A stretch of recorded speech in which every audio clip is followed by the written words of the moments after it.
Faefatra manaraka ho antsika kristianina. Afatrafatra ho antsika kristianina ndray zany dia mba manentana anao koa za. Hentanina mihitsy ianao mba tsy hanohatra an'izao fanjakan'Andriamanitra zao. Dia aza toherinao mihitsy zao fanjakan'Andriamanitra zao satria ino antony tsy hanoheranao anazy?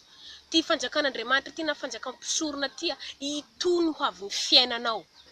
Ity no avy ny aveniranao rehetrarehetra zany dia ao anatin'ny fanjakan'Andriamanitra ty sy ny fanjakampisorona ty zany. Ka manentana antsika za, aza manohitra mihitsy ianao makasika ny fanjakampisorona zay ajoro eto ambonin'ny tany. Fa zao zavatra zao tsy tonga ho azy ary tsy ataotao fahatany. Matoza samy joro manambara amintsika kristiany. Dia mahita ny fahatsapana ary matsapa fa tena hoe ilaintsika zany fanjakan'Andriamanitra zany. Tena ilaintsika zany fanjakampisorona zany. Fa rehevo ny pasitera anankiray ka mitondra anao amin'ny lalan'ny fahaverezana izy, tonga vasaina anao.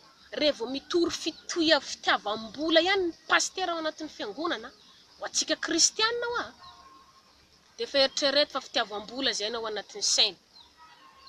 Ary matetika ny pasitera dia manao rakitra firy. Misy karazany. Fanohanana ny asan'Andriamanitra. Rakitra ho an'ny pasitera. Rakitra ho an'ny zanako pasitera. Zany rehetrarehetra zany dia efa diso avy hatrany zany. Fa ny fanjakampisorona re tompoko ino tegna fiainantsika. Ary zany fanjakan'Andriamanitra zany dia izy mihitsy amin'izao fotoana zao zany atsika dia efa mamolavola ny tenantsika ihany amin'izay zavatra zay mba ahafahantsika ho tafiditra sy hanjaka amin'izany fanjakan'Andriamanitra zany izay haritra arivo-taona zany. Zany ange tsy vita moramora. Dia hoe fanjakan'Andriamanitra zany dia hoe hiainanao niany dia afaka rapitsy dia miala. Tsia. Mandritra ny arivo-taona anao dia miaina amin'izany fanjakampisorona zany. Tsy misy olana anao, tsy misy aretina, tsy misy zavatra rehetrarehetra zany tsy jalinao makasika an'izany fanjakan'Andriamanitra zany. Fa mitongava saina antsika kristianina manomboka androany raha maheno an'izao afatrako zao dia mitongava saina aza veriveren'ny pasitera intsony. Fa ny pasitera dia efa valin'ny kristianina, mitondra ny kristianina any amin'ny elo, mitondra ny kristianina any amin'ny fahaverezana. Dikan'izany ry kristianina namako, aza mety veriveren'ny pasitera intsony manomboka androany. Fa ny volanao, ny rakitranao dia hanohan'ny mpanompon'Andriamanitra zay mitoro ny fanjakan'Andriamanitra. Fa zavatra rehetra zay ataonao amin'ny olona mitoro ny fanjakan'Andriamanitra io dia tsy verimaina, tsy melamena anao raha manohana ny fanjakan'Andriamanitra. Fa handraisanao satroboninahitra. Inona satroboninahitra raisinao amin'ny pasitera? Tsy misy satroboninahitra azonao raisina amin'ny pasitera. Fa nananao lany na dia marary azy ianao dia mbola saina fadiana ihany hoe mivavah mafy nanota ianao. Zany ve mpitondra fiangonana anao manao ohatran'izany? Hitanao ny kristianina efa retsitra, efa resy, mbola resenao hatramin'ny farany ihany. Ka noho izany aza mety veriverena antsika kristianina. Aza mety tsindritsindriana antsika kristianina. Ary rehefa hitanao fa tsy manjary zavatra torin'ny pasitera, hialao avy hatrany zareo. Fa tsy ianao akory ny ataony mamelona ny vady aman-janany kanefa ny sakafo hoan'ny vady aman-janako ary tsy hitanao ny pasitera no enjikenjenao. Ny pasitera hoe pasitera mila kanjy tsara rehefa tonga ny fety. Nefa ny zanakanao ny vady aman-janakanao tsy mihinana vary, tsy mihinana laoka tsara akory rehefa tonga ny fety fa i pasitera ihany no Andriamanitra. Kanefa tadio i pasitera zany tsy Andriamanitra fa mpanompo mitovy amintsika ihany izy. Tsy misy olona ambony zany na pasitera izy na hiza izy fa mitovy jiaby ny rehetrarehetra araka ny voatenin'ny soratra masina. Tsy misy ambony aoka zay ho lehibe aminareo izy ny kely indrindra. Dikan'izany tokony hanompo ny kristianina i pasitera. Tokony izy ho lehibe mihitsy no manompo ny kristianina. Lasa mpanompo izy. Zay ny atao hoe fanetrentena lehibe. Fa tsy namana efa resy vao mary tsy efa nambany ihany. Mitongava saina antsika kristianina. Ho antsika zay kristianina fatra, mpanohana ny pasitera isan-karazany ireny, manomboka androany ianao dia mitongava saina ary mandiniha an'izao teniko zao fa tena marina izao zavatra lazaiko zao. Ary ny pasitera dia mamotika antsika kristianina.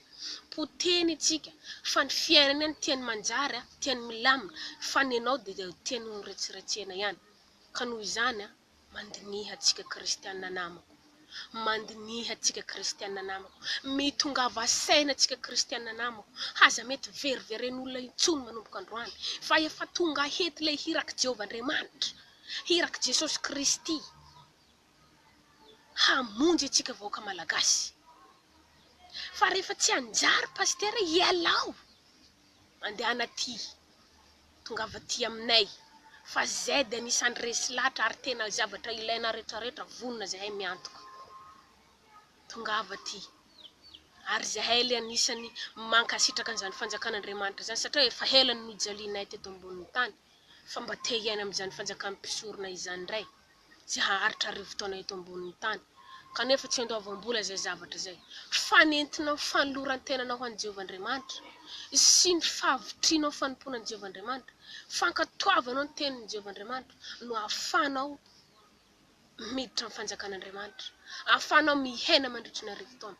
Fa nga misy olona pastera nga mampitombo ny androm-piainanao, tsy misy olona mampitombo ny androm-piainanao ary tsy misy mahay mampiaina ny androm-piainana, fa i Jehovah Andriamanitra rery ihany no mahavita an'izany zavatra rehetrarehetra izany. Fa matoa i Jehovah Andriamanitra no hamerina ny fanjakam-pisorona na Madagasikara averina ho sahedena indray. Fitiavan'i Jehovah Andriamanitra antsika izany, fitiavan'i Jehovah Andriamanitra antsika. Tadidintsika kristiana ne, rehevaonao misy zavatra ataonao ka tsy mifanaraka amin'ny sitrapon'ny pastera, tonga dia efa ozona avy hatrany no hataony. Fa naninona ara antsika ny anisan'ny mpanota be indrindra eto ambonin'ny tany, ary antsika malagasy mihitsy andraisan'ny mpanompo sampy be indrindra. Fa nahoana ary Jehovah Andriamanitra mbola naneraka ny hirany ihany ho amonjena antsika. Teny apôstôly Marika tatandraza zany, iraka lehibe farany izay hamonjena antsika vahoaka malagasy, antsika zanak'olombelona eto ambonin'ny tany.